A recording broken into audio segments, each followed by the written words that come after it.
Bonjour François. Bonjour Ilias. Merci d'être venu nous voir dans l'Aude. Tu es l'animateur d'un réseau qui s'appelle la Woodtech, ouais, que tu vas nous présenter maintenant. Et également, on va discuter un peu d'Épure et des raisons pourquoi Épure participe à ce réseau-là. Ok, merci beaucoup en tout cas pour cette invitation qui était aussi importante, voilà, que je puisse intervenir. Donc, pour être simple, la Woodtech aujourd'hui c'est un réseau de 19 startups d'intérêt pour la filière forêt-bois. Piloté par Xylofutur, qui est le pôle de compétitivité de la filière forêt-bois-papier. Donc justement, il y a déjà cette logique de réseau et c'est de l'adapter simplement aux startups. Et donc aujourd'hui, ce qu'on propose avec la Woodtech, c'est d'accompagner ces startups sur 4 piliers. Le premier, c'est la visibilité, le deuxième, c'est le réseau, le troisième, c'est les ressources et le quatrième, c'est la rencontre d'investisseurs. Voilà. Est-ce que tu peux nous raconter l'histoire de la Woodtech, dont je crois que la naissance était un peu particulière? Alors la Woodtech c'est né en copiant, il faut le dire, voilà, un autre réseau de startups qui s'appelle la Ferme Digitale. C'était à la base 5 startups qui souhaitaient aller au salon de l'agriculture et qui se sont dit, bah voilà, le salon c'est un coût. Mutualisons justement pour diminuer ces coûts et ayons une intelligence collective à participer au salon de manière commune. Et ça a bien pris, voilà, il y a plusieurs autres startups qui ont vu cette initiative, qui ont trouvé que c'était très pertinent et qui ont décidé de rejoindre la Ferme Digitale. Et c'est des gens, j'ai eu l'opportunité d'échanger avec eux en mars 2020, qui m'ont présenté voilà, ce réseau, comment ça fonctionnait, quelle était leur plus-value. Et ça m'a vraiment beaucoup plu. Je me suis dit, mais pourquoi pas faire ça pour la filière forêt-bois. Et c'est comme ça qu'est née la Woodtech, un peu sur une logique de s'associer à un courant, la French Tech, voilà, le nom d'où il vient aussi.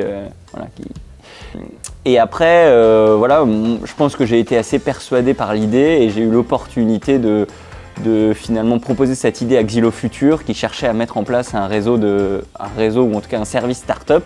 Et on a eu aussi cette intelligence de dire bah, n'en faisons pas deux, faisons le même. Et ils m'ont embauché justement pour mettre ça en place.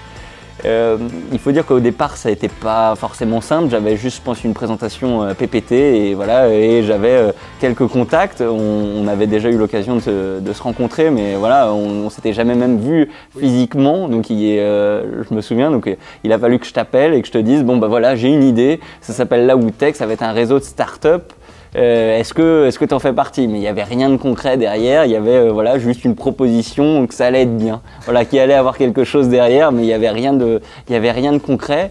Et je pense aussi, et c'est pour ça je pense qu'il y a une vraie envie de la part de ces 19 startups, voilà, à qui j'ai fait la même proposition, à qui j'ai juste dit est-ce que vous voulez rejoindre un réseau un peu voilà, de collaborer ensemble. Et voilà, j'ai eu 19 retours positifs de startups qui se sont dit il faut qu'on collabore ensemble, il faut qu'on se rende visible et il faut qu'on mette en avant aussi la plus-value qu'on a en tant que structure, mais jouons collectif. Et ça c'est quelque chose aussi qui m'a beaucoup plu, aussi que tu aies cette envie et cette croyance d'aller un peu plus loin ensemble. Merci François. Est-ce que tu peux nous en dire un petit peu plus maintenant sur comment Épure et Oakbot se sont associés et ont intégré la dynamique et le collectif de la Woodtech? Bah oui, tout à fait. On avait eu l'occasion d'échanger ensemble et tu avais pu me présenter le produit Oakbot par le passé. Et c'était clairement ce que je voulais mettre en réseau justement au sein de la Woodtech. Voilà, déjà cet esprit innovant, c'est bien ça, hein, c'est des startups innovantes de la filière.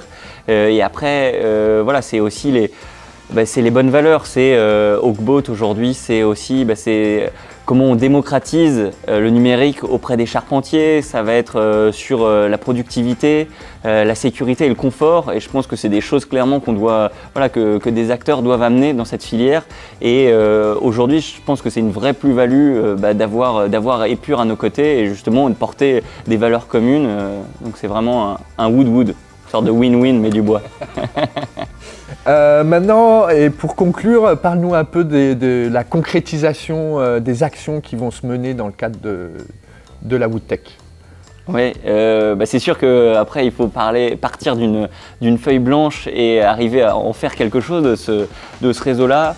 Donc déjà, il y a une première bonne dynamique qui s'est créée. Tous les mois, on se réunit avec tous les membres, toutes les startups, et on invite un invité expert dans son domaine d'activité. Donc on a invité un VC, donc ça veut dire Venture Capitalist, qui est un investisseur qui s'appelle Demeter.